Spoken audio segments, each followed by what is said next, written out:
নমস্কার বন্ধুরা, মিলিস kitchen and ব্লগে আর একটা নতুন রেসিপি দেখার জন্য সবাইকে নিমন্ত্রণ জানানো রইল।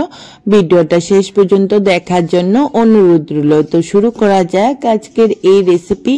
তো দেখুন, একটা বড় সাইজের মাথা আর কি বাজার থেকে এমন করে কেটে নিয়ে চলে আসলো। তো এখন ভালো করে ধুয়ে হলুদ নুন মাখিয়ে নিচ্ছি। তো বন্ধুরা, আমার ভিডিওটি দেখে যদি তোমাদের ভালো লেগে থাকে তাহলে প্লিজ আমার চ্যানেলটাকে সাবস্ক্রাইব করে নেবেন আর সাথে সাথে বেল বাটন দাবিয়ে নেবেন, তো সবার প্রথম নোটিফিকেশন পেয়ে যাবেন ভিডিওর। তো দেখুন, কড়াইটা গরম হয়ে যাওয়ার পর তেল তো দিয়ে দিলাম আন্দাজ মতন। তারপর মাথাটি এক এক করে দিয়ে আমি ফ্রাই করে নিয়েছি। তো এখন সবকটা মাথা একটা প্লেটে উপরে নামিয়ে রেখে দেব। তো মাথাটি আমার ভালো করে লাল লাল করে ফ্রাই করে নিয়েছি। তো দেখুন, মাথাটিকে নামিয়ে নিচ্ছি। আর সেই কড়াইয়ের তেলটাতে আর একটু তেল অ্যাড করে আমি কি করলাম, ফোড়নে দিয়ে দিলাম তেজপাতা, এলাচি, দারচিনি আর 1 চামচের মতন আন্দাজ মতন আমি জিরে গোটা জিরে দিয়ে দিলাম। তো গোটা জিরিটা দিয়ে তারপর 3টার মতন শুকনা লঙ্কা আমি অ্যাড করেছি, সম্বারে দিয়েছি।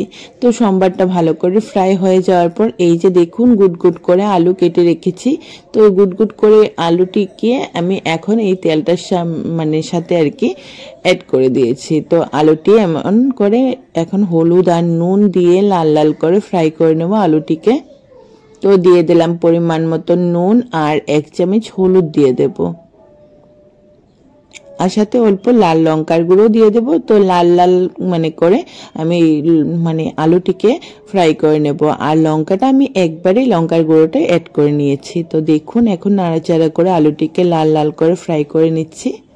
তো এই করে আলুটিকে ফ্রাই করে নিতে হবে। আর বন্ধুরা, আমার রেসিপিটি দেখে যদি তোমাদের ভালো লেগে থাকে তাহলে তোমাদের পরিবারের সবার সাথে, তোমাদের ফ্রেন্ডসদের সাথে আমার ভিডিওটি শেয়ার করে নেবে। তাহলে সবাই শিখে যেতে পারবে এমন একটা টেস্টি আলু দিয়ে টেস্টি একটা মাছের মাথা দিয়ে মুড়ি ঘন্টর রেসিপি। তো দেখুন, আলুটি আমার ফ্রাই হয়ে যাচ্ছে সেটা। আর মশলার জন্য আমি আদা, কাঁচা লঙ্কা আর 1 চামচ জিরে আর অল্প করে কাজু আর কিশমিশ দিয়ে মশলাটা পেস্ট করে রেডি করে নেব। আর এখন এই সেটে আলুটি ফ্রাই হয়ে গেছে, মশলাটা আমি এই সেটে রেডি করব। আর সব কিছু রেডি করে রেখেছি আর কি, মশলা পেস্ট করে নেব। তো দেখুন, এখানে আলুটি ফ্রাই হয়ে যাওয়ার পর মাঝখানে আমি অল্প সরিয়ে দিয়েছি। তারপর আমি পায়েস যে বানাই সেই চালটা আমি আধা বাটির মতন অ্যাড করেছি। তো ভালো করে ধুয়ে আধা বাটির মতন আমি পায়েসের চাল অ্যাড করে দিলাম। তো এখন কি করব, এমন করে নাড়াচাড়া করে চালটা ফ্রাই করা হয়ে গেল। আর কাজু, গোটা গোটা কাজু আর কিশমিশ আমি এখানে অ্যাড করে দিয়েছি। দেখুন, কাজু, কিশমিশ, আলু আর চালটাকে ভালো করে এমন করে নাড়াচাড়া করে একটু টাইম নিয়ে আমি ফ্রাই করে নিয়েছি। আর এই ফ্রাই করাটার উপরেই আজকের এই রেসিপির টেস্টটা বাড়বে। তো দেখুন, আমি এখন ভালো করে ফ্রাই হয়ে যাওয়ার পর এই যে কাজু, কিশমিশ আর জিরে, আদা আর কাঁচা লঙ্কা একসাথে দিয়ে আমি পেস্ট করে নিয়েছি।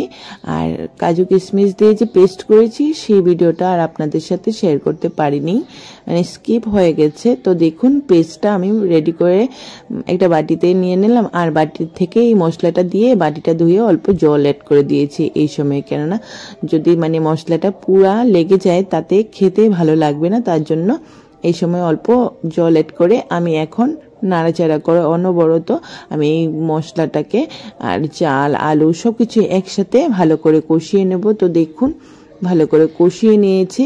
আর এই যে আরও একবার নাড়াচাড়া করে দিব। আর এই যে তেল ছেড়ে দিয়েছে, এই অবস্থাতে মনে করবেন যে আপনার মশলাটা ভালো করে রান্না করা হয়ে গেছে, মশলাটা ফ্রাই হয়ে গেছে। তো এখন আবার একটু সময় এমন করে রেখে দিচ্ছি। আর এই সেটা আমি গরম জল ঝোলের জন্য অ্যাড করে দিয়েছি। তো ঝোলটা আপনারা যে যার পরিমাণ মতন ব্যবহার করবেন। আর যেহেতু আমরা এখানে মুড়িঘণ্ট বানাচ্ছি আর চালটাও বয়েল হতে হবে, তার জন্য অল্প বেশি করে জলের পরিমাণটা দেবেন। তো দেখুন, আর একটু জল আমি অ্যাড করে দিচ্ছি। মাছের মাথাটাও বয়েল হবে, চালটিও বয়েল হবে, তার জন্য একটু বেশি করে জলটা দিতে হবে। আর ঝোল ঝোল করে এই রেসিপিটা নামাতে হবে।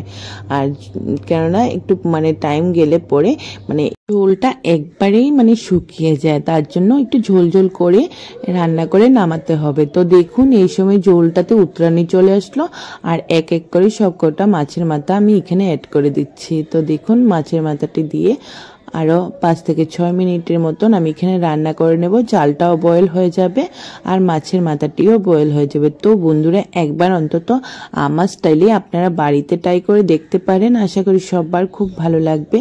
তো দেখুন এই সময় কি করলাম, ঢাকনা দিয়ে ঢেকে রান্না করে নেব 5 থেকে 6 মিনিট। তো 6 মিনিট পর আবারও ফিরে চলে আসলাম। তো দেখুন তেলটা এক সাইডে হয়ে গেছে আর ঝোলটাতে মানে পুরা মানে উতরানি এসেছে, আর এখন আমাদের চালটাও প্রায় বয়েল হয়ে গেছে। তো দেখে নেব চালটা কতটুকু বয়েল হয়েছে। আর এখন কি করব, 1 চামচের মতন আমি এখানে গরম মশলা অ্যাড করে দিয়েছি। তো আজকের এই যে মাছের মাথা দিয়ে মুড়িঘণ্ট রেসিপিটা আমি অনুষ্ঠান বাড়ির স্টাইলেই রান্না করেছি। তো দেখুন নাড়াচাড়া করে গরম মশলাটাকে মিশিয়ে নিয়েছি। আর এখন কি করব, একটা হাতা দিয়ে চালটিকে তুলে দেখে নেব যে চালটি বয়েল হয়েছে নাকি। তো দেখুন হাত দিয়ে আমি এমন করে চালটাকে দেখে নিচ্ছি যে বয়েল হয়েছে নাকি। তো চালটা পুরো মতন বয়েল হয়ে গেছে। এখন কি করব, আর একটু সময় রান্না করে আমি মানে ঝোলটা এত বেশি শুকাবো না, মানে পুরো এমন করে পাতলাই থাকবে। তো পাতলা করেই এই রেসিপিটা নামিয়ে নেব।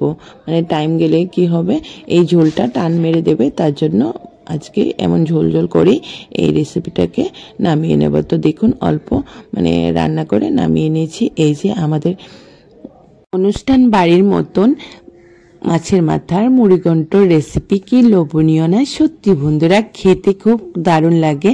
বাড়িতে অবশ্যই একবার ট্রাই করে দেখবেন আমার মতন এই মুড়িঘণ্ট রেসিপিটা, আশা করি সবার খুব ভালো লাগবে।